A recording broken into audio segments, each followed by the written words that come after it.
think every single one of us here, everyone online, we can relate. We can kind of get in the same groove as some of these.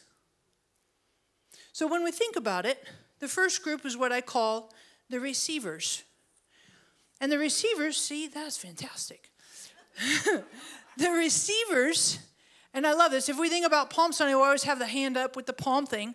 But the receivers, they always, their mindset with the hand is a hand out. Receivers want from Jesus a handout. They want healing. They want provision. They want a miracle. They want something from Jesus. Anybody relate to that? I want something from Jesus. I wanted him to help ORU win last night. Clearly, he didn't get my memo. But the deal is, we all, and at various times in our life, right now, all of us, we can think of things we want, we need from Jesus. We have our hand out. And in Matthew 21, when you read verses like 1 through 18, this is the triumphal entry of Jesus into Jerusalem. When you look at verses 14, 15, and 16, it says that Jesus came into the temple. And when he came into the temple, he healed the blind and the lame. And for all of us, I believe this. We all have needs, areas, things where we need Jesus to participate, work in our lives. We have our hand out because we need something.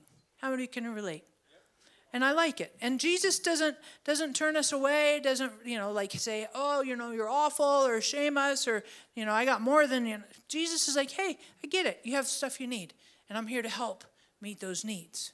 But the second group I would propose to you is what I call the renegade group.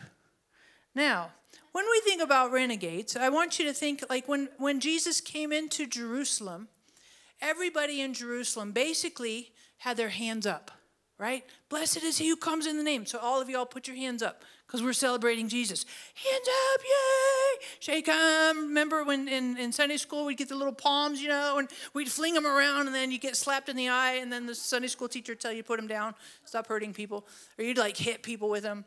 Not that I did any of that. But, since I'm a pastor's kid, but the renegades were also in that Palm Sunday group. So you have the receivers who have their palms up, right? Palms out. But the renegades, I love these guys. Because this group, this is the one who actually does the backhand. And they do the backhand. These are the ones who would be considered the sinners.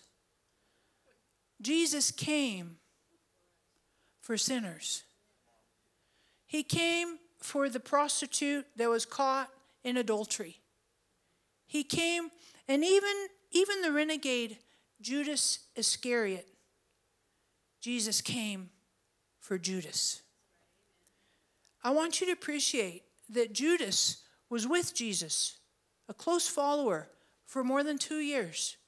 Jesus gave him control of the money, which is exactly the Achilles heel for Judas. Judas, even though he came in Palm Sunday and all that, and he walked with Jesus for more than 2 years, he turned his back on Jesus, gave him the backhand because he sold him. He sold him for 30 pieces of silver. And I appreciate that even though he did that, Jesus didn't reject or repel him or ostracize him, push him away, shame him, say you should be isolated, time out. I mean, he didn't do any of that.